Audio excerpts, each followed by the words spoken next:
On a quiet Tuesday night, Claire reached across the nightstand to check the time, and her fingers brushed her husband's phone. Jasper. He had forgotten it in the bedroom. The light from his study was still visible under the door. The screen was already lit. A voice note was playing, left on record by accident, the little red dot still blinking in the dark. She almost set it back down. Almost. The voice coming through the speaker was low and deliberate. The voice of a man speaking freely. The way people only speak when they are absolutely certain no one is listening. It was Jasper. And he was talking to a woman named Tracy Simmons. Her husband was not talking about leaving her. He was talking about making sure she was no longer around, killed, so that he and Tracy could disappear with every cent of her inheritance. The accounts, the properties, everything transfers once it's done. We disappear. No trail, just us and the money. Claire set the phone back down, exactly where she found it. She walked to the bathroom, turned the shower on, and sat fully clothed on the floor of the tub until the water ran ice cold. One hand pressed over her mouth the entire time so she would not make a single sound.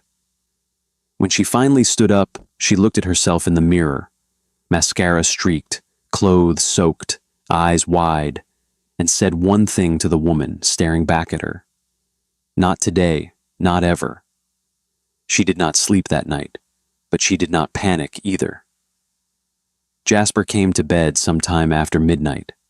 She heard the study door, the soft click of the light, his footsteps in the hall.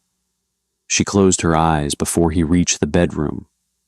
He slid in beside her, pulled the covers up, and was asleep within minutes.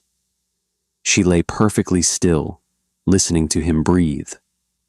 Claire Peterson was the kind of woman who made every room feel a little warmer just by walking into it.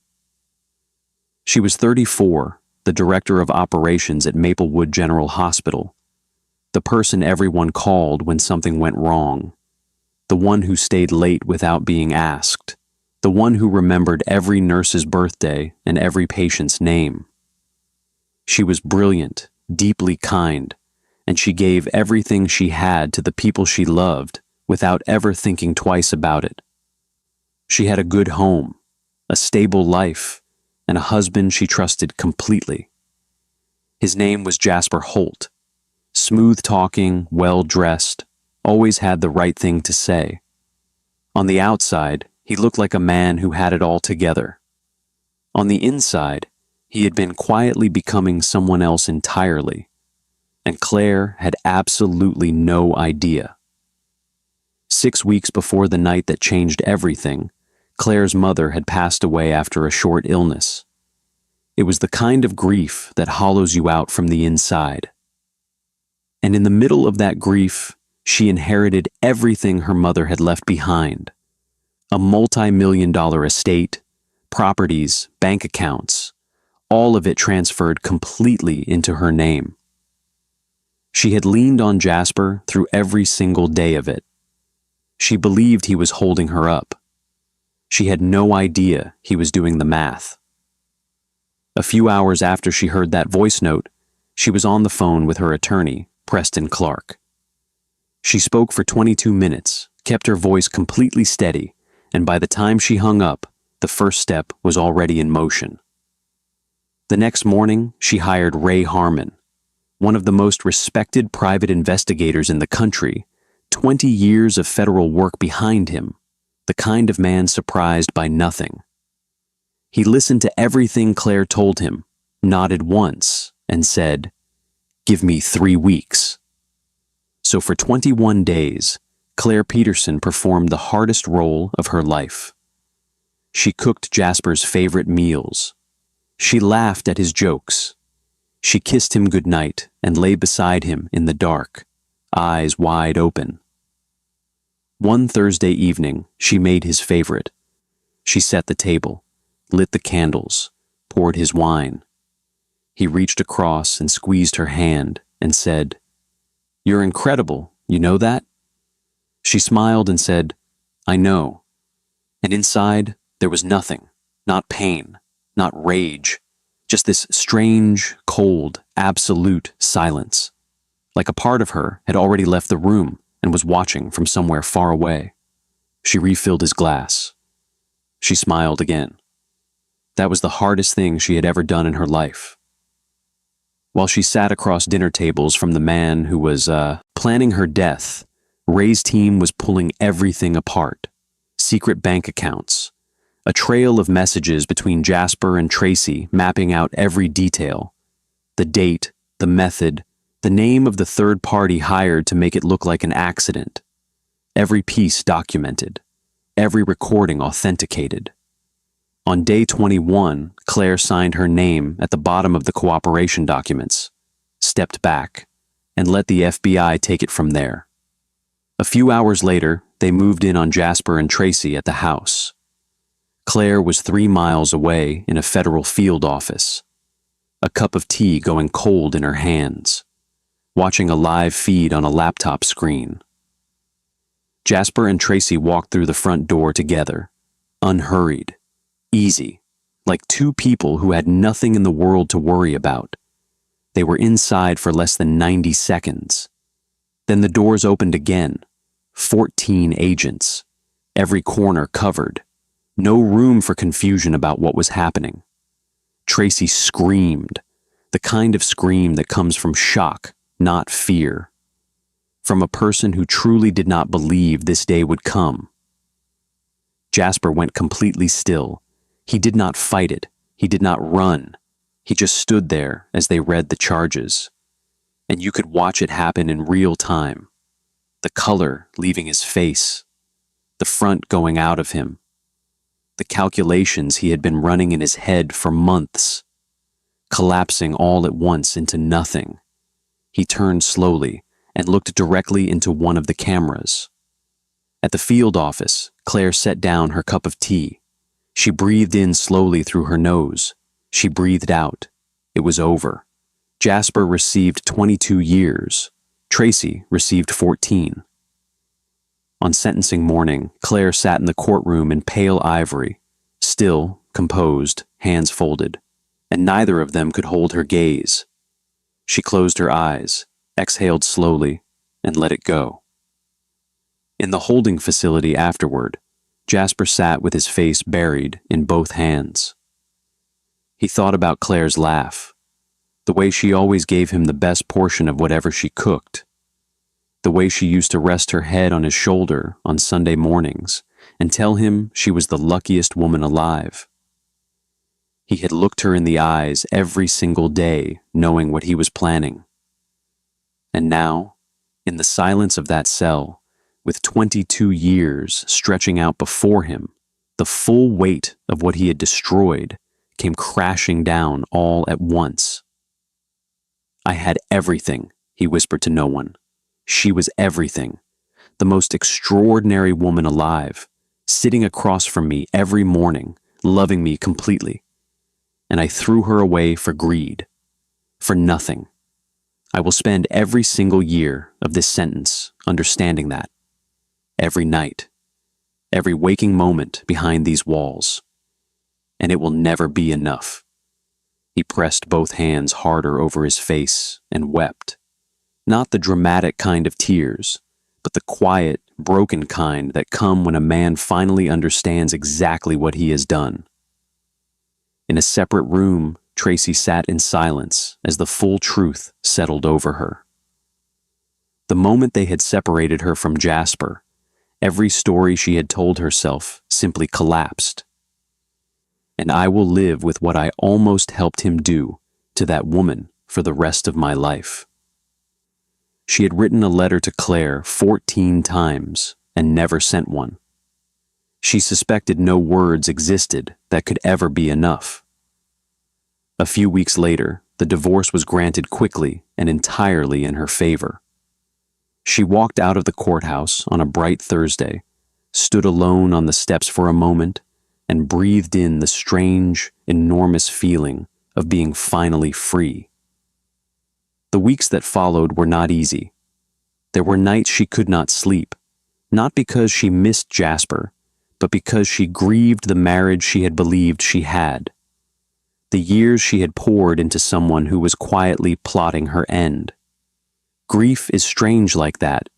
You don't always mourn the person. Sometimes you mourn the story you told yourself about them. One evening, about a month after the divorce, she was sitting at her kitchen table, just her and a mug of tea and the quiet. And she realized she had not laughed, not really laughed, in longer than she could remember. So she called her friend Mara, who made her laugh until her stomach hurt about absolutely nothing important. And when she hung up the phone, she sat there in the quiet for a moment and thought, there it is. There I am. She went back to work. She started running in the early mornings. She cooked her mother's recipes again, called her friends back, laughed at things that were actually funny. Little by little, she came back to herself. Not the version of herself that had existed inside that marriage, but the real one. The one who had always been there underneath. About 6 months after the divorce, on a quiet Saturday with nowhere particular to be, Claire stopped at a place she had driven past dozens of times. Harbor Light, a residential home for motherless children just at the edge of town. She had always meant to stop. That morning, she finally did. She walked through the front gate with 2 fruit baskets and a box of children's books and a heart full of love that had nowhere left to go. She was barely inside when she noticed the car. Parked along the street, completely out of place on that modest road, was a sleek, obsidian black car that turned heads without trying. And stepping out of it, holding the small hand of a little boy, was a man who made her stop walking entirely. Tall, broad-shouldered, simply dressed in a way that looked completely effortless. Dark eyes that carried something she recognized immediately. Grief, held quietly, for a long time. His name was Elias Donovan, 40 years old, CEO of the Donovan Group, one of the largest companies on the continent. The kind of name that appeared in business headlines and on the sides of buildings. But standing there on that quiet street with a sleepy little boy holding his hand, he looked nothing like any of that. He looked like a man who had learned to carry something heavy and had simply never put it down. 2 years earlier, he had lost his wife, Camille, to a sudden illness that gave no warning and no farewell. He had been raising their son alone ever since, running a billion-dollar company by day and reading bedtime stories at night, holding everything together through sheer love and willpower. The little boy's name was Owen. He was 7 years old, quiet and watchful in the way children become when the world has already shown them it can take things without asking. But when Owen saw Claire, something in him simply moved. He let go of his father's hand, walked straight across the path toward her with the unshakable certainty of a child who has recognized something he cannot name. Then he wrapped both arms around her waist, pressed his face into her side, and held on. Not a polite hug. The desperate anchoring hold of a little boy who had found something he had been missing for 2 whole years and was not willing to let go. Claire's fruit baskets nearly slipped from her hands. She stood still for a long moment. Then slowly she wrapped both arms around him and held him right back. Elias stood a few feet away. His jaw tightened. He turned his face to one side. It didn't help. The tears came anyway. He stepped closer, voice low. "I'm so sorry. He's not normally." "Please don't apologize," Claire said softly. "Not for this." He looked at her for a moment, just a beat too long. Then he nodded and looked away. They ended up sitting together in the waiting area while the staff prepared, and they talked for over 2 hours.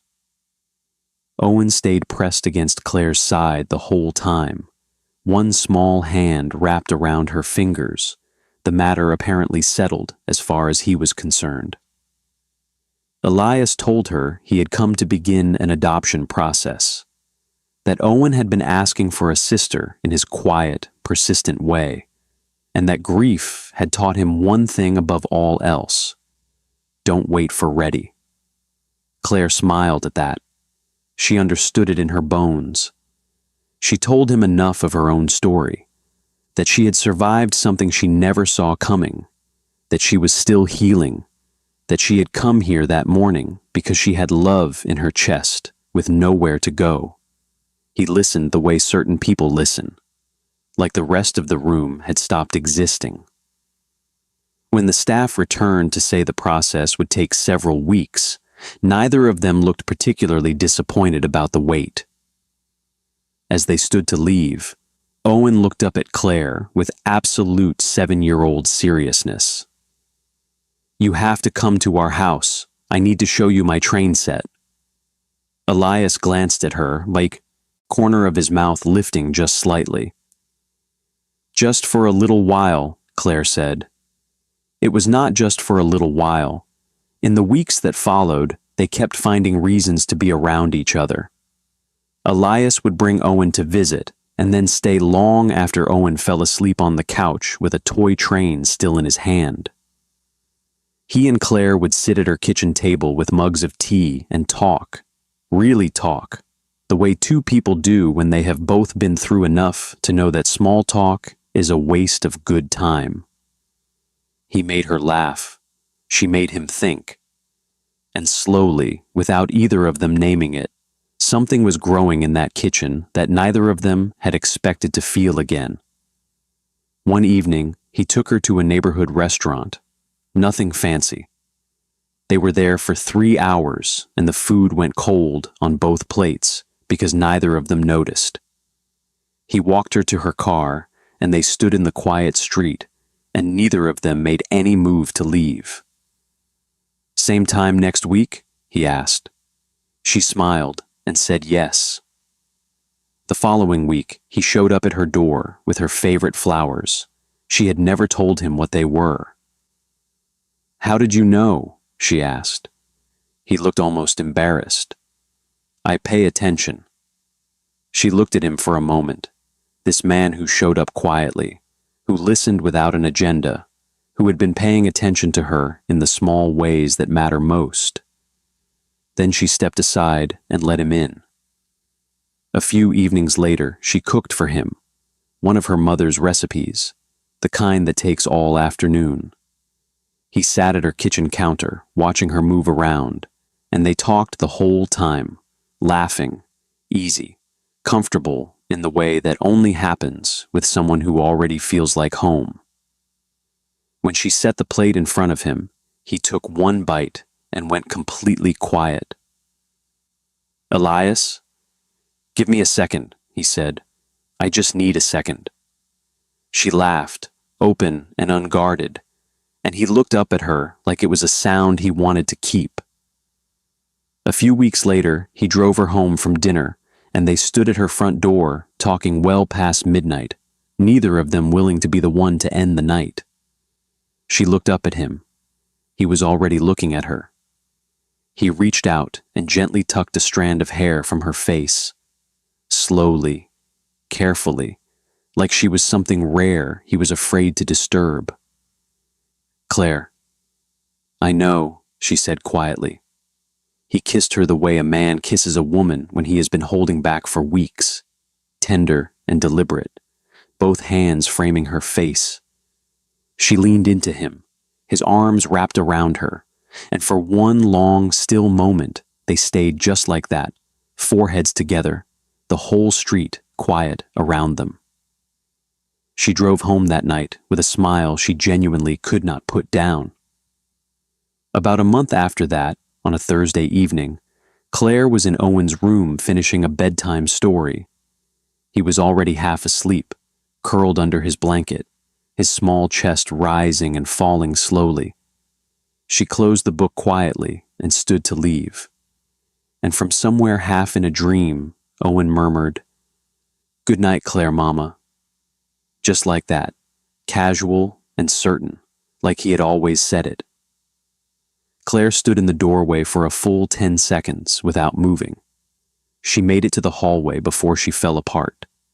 Both hands pressed over her heart, tears coming fast and warm, the kind that are not sad at all.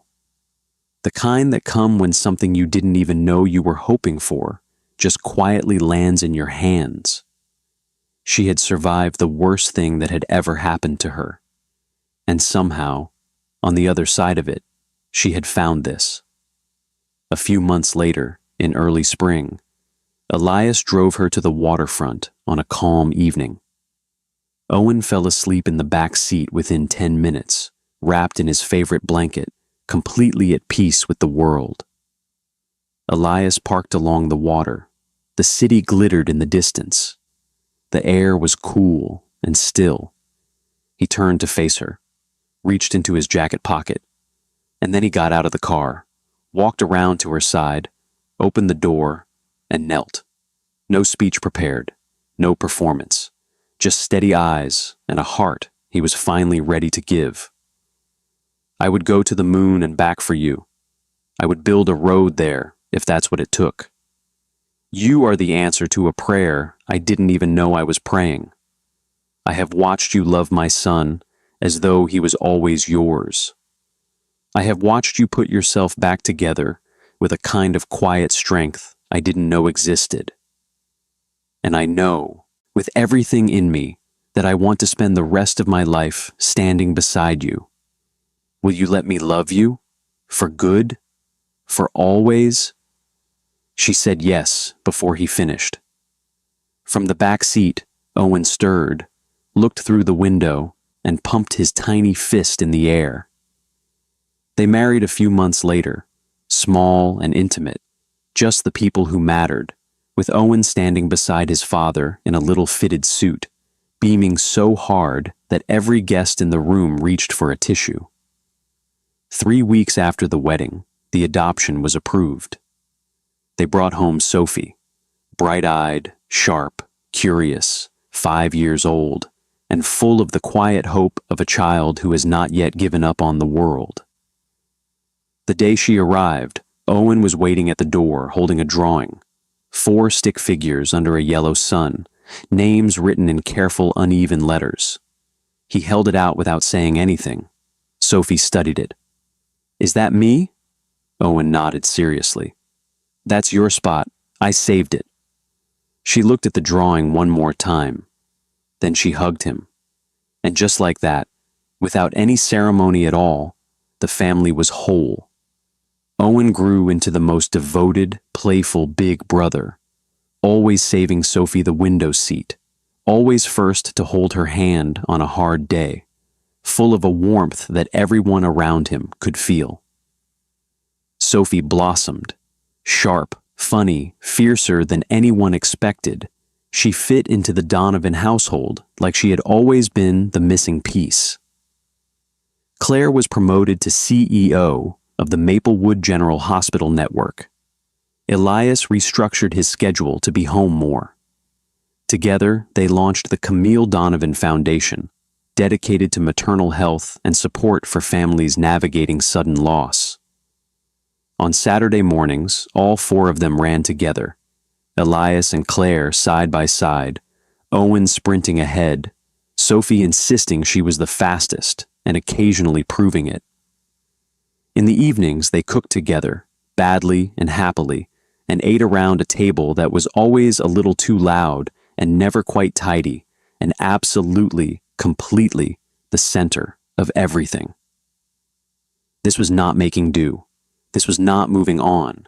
This was the real thing, deeper and truer than anything that had come before it, built by 2 people who knew exactly what the ground felt like when it disappeared, and had chosen each other anyway.